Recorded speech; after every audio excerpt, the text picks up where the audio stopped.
Bonjour, on se retrouve aujourd'hui pour le tirage des énergies de cette journée du mercredi 31 mars 2021. Toujours avec le Dixit Révélation, toujours avec le Lenormand et le Keeper que j'utilise depuis lundi. N'hésitez pas à mettre un pouce bleu, à vous abonner et c'est parti!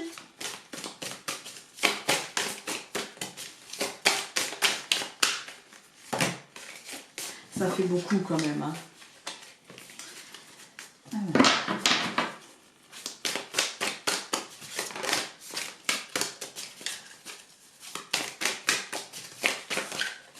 Nous en avons eu deux, nous allons les prendre.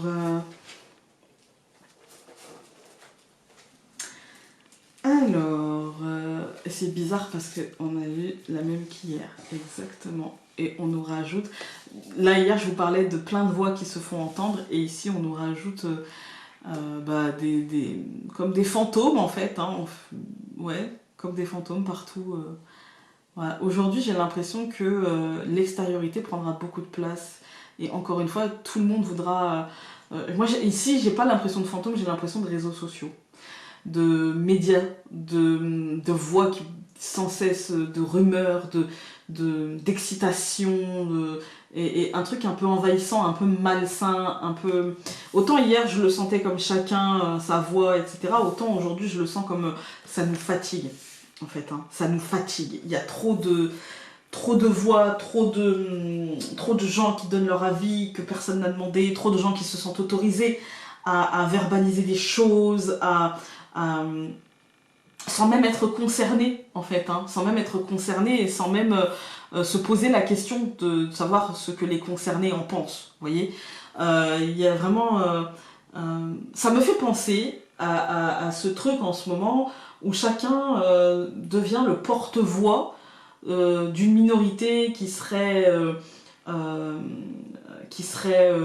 non entendue, qui n'aurait pas suffisamment de voix, qui ne se ferait pas suffisamment entendre, etc.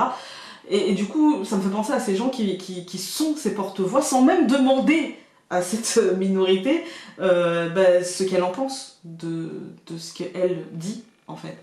Et ouais, ça me fait penser un peu à ça, un peu cette ambiance qu'il y a en ce moment, je trouve un petit peu délétère quand même, où chacun voit le mal partout, où chacun soupçonne l'autre des pires intentions du monde. Moi ça me fatigue, je sais pas vous, mais... Alors, allons voir avec le Normand. Moi ça me fait vraiment... Ce truc-là, ça me fait vraiment penser à ça. Que chacun donne son opinion comme ça, alors que personne n'a rien demandé, quoi. Très souvent, en fait, personne n'a rien demandé. Alors, nous avons l'anneau qui a sauté et le renard. L'anneau et le renard, si vous êtes en recherche d'activité, ça peut être ça, et du coup ça peut nous parler de la multiplication des entrevues qui pourraient vous fatiguer, la multiplication des questions idiotes d'entretien qui pourraient vous épuiser, je connais bien. Le livre, donc l'information, la paperasse, les dossiers, la scolarité aussi. Il y a une carte qui s'est retournée, le jardin, le rapport à l'extérieur.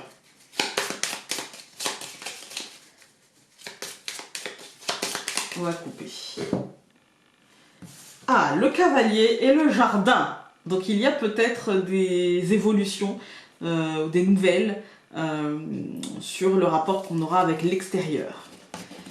Alors, donc, pour ce mercredi 31, nous avons... Ah, bah ça commence bien, dis donc!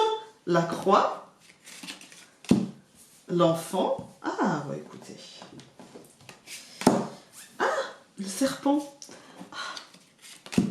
Le cœur. Et le bateau. Ok.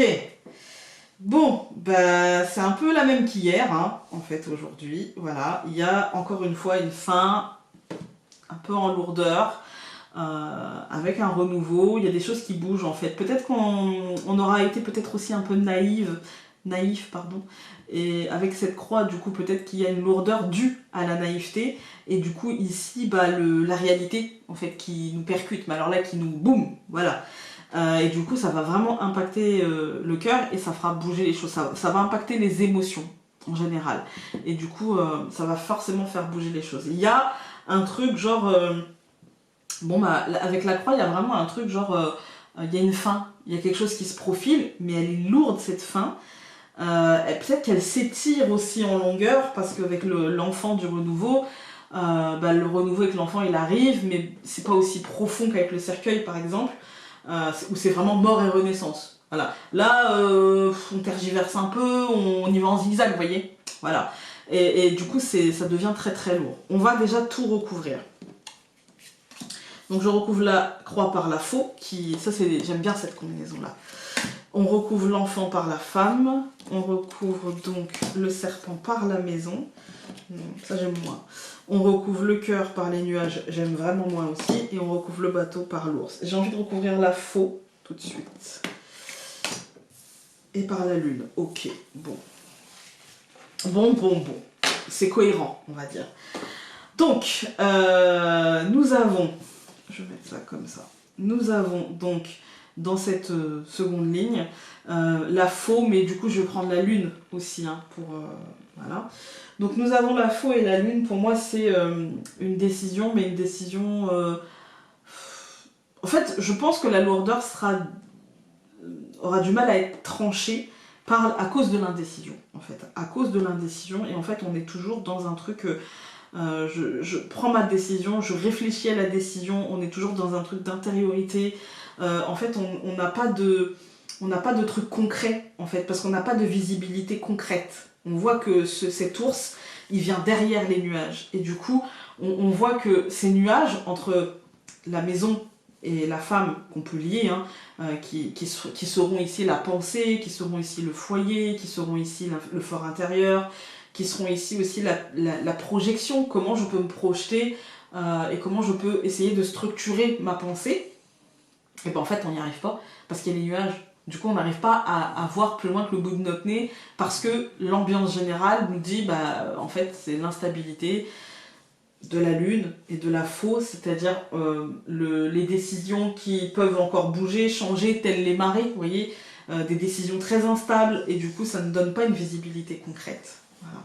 Donc je pense que c'est ça, la lourdeur du renouveau et la réalité qui percute, c'est qu'en fait on navigue à vue et que quand on se dit bon bah là je vais pouvoir faire ça et qu'on arrive sur le fait accompli et qu'on voit qu'en fait il y a une grosse montagne qui se pose boum devant nous, ah bon, puis frustration plus frustration plus frustration, bon, au bout d'un moment ça impacte le cœur, ça impacte les émotions quoi. Voilà. Alors, je pense que c'est le mouvement constant, changeant, l'instabilité tout le temps, la gestion finalement à vue des choses. On avait la ville, donc la communauté en fait, hein, pour moi. Quand je vous dis la ville, pour moi c'est la communauté, c'est pour beaucoup, on va dire, voilà, pour tout le monde. Alors que le village, ce sera plutôt pour une petite communauté de personnes restreintes. Ici, nous avons donc la mauvaise nouvelle. Voilà.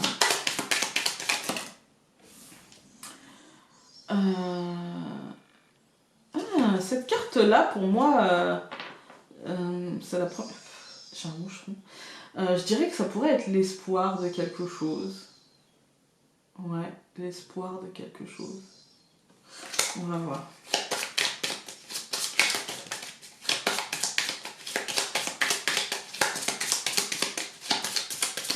Allez, on coupe. On regarde seulement.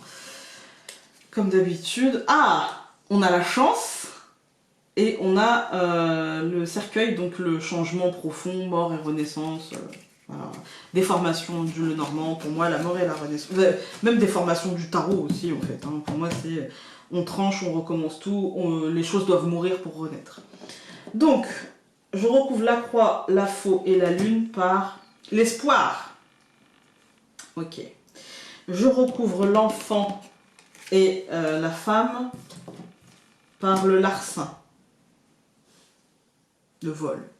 Je recouvre le serpent de la maison par la ville. Je recouvre le cœur, le nuage, par l'enfant et donc le petit cadeau, en fait. Hein.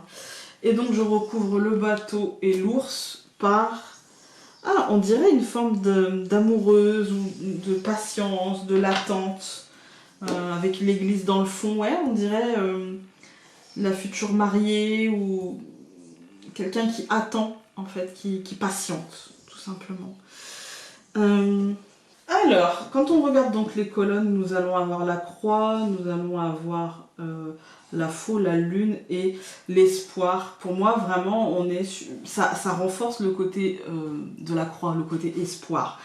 On a beaucoup d'espoir, en fait. On a beaucoup d'espoir, mais attention à ce que cet espoir ne soit pas naïf. D'accord, ne soit pas naïf. Il y a un côté naïveté, surtout quand on voit l'enfant, la femme, le larcin. C'est-à-dire qu'en fait, on s'attendait à quelque chose. Pour moi, on s'attendait à une forme de renouveau. Et en fait, on n'aura pas ce à quoi on s'attendait. Et du coup, on aura l'impression de manquer de temps, de manquer peut-être d'argent, de manquer de tranquillité. Il y a la sensation de manque. En fait, c'est comme si on nous avait pris quelque chose. Mais pourquoi on a cette sensation qu'on nous a pris quelque chose? Parce que peut-être que nous avions été un petit peu trop optimistes. Et du coup, peut-être que nous n'avons pas préparer de plan B ou de plan C, vous voyez. Il y a vraiment un truc un peu comme ça. On a au centre du tirage, donc ce qui va être très important, c'est le serpent, la maison. Pour moi, il y a ici la notion de frustration, d'enfermement pour tout le monde. Voilà, au centre du tirage avec la ville, pour tout le monde, on a vraiment cette notion d'enfermement, de frustration, de prison, de douleur en fait, de venin, un truc pas cool, et peut-être aussi l'impression d'une mutation, comme le serpent qui fait sa mue, mais qui n'en finit pas en fait. Qui n'en finit pas. Pourquoi je vous dis ça? Parce que justement ici on a ça, et que là on a le nuage, le cœur, le petit cadeau. Ça finira par aller bien. On finira, le nuage ne fait que passer, et assez rapidement, mais le cœur est impacté. Le mot qui me vient, c'est profondément. Mais c'est normal, c'est parce que ça a été long. D'accord? Et que les notions de temps, en médiumnité, tout est relatif. Voilà. Je le dis souvent en consultation, mais si un jour on vous dit tel jour, telle heure, tu vas te casser la jambe, vous vous levez, vous partez.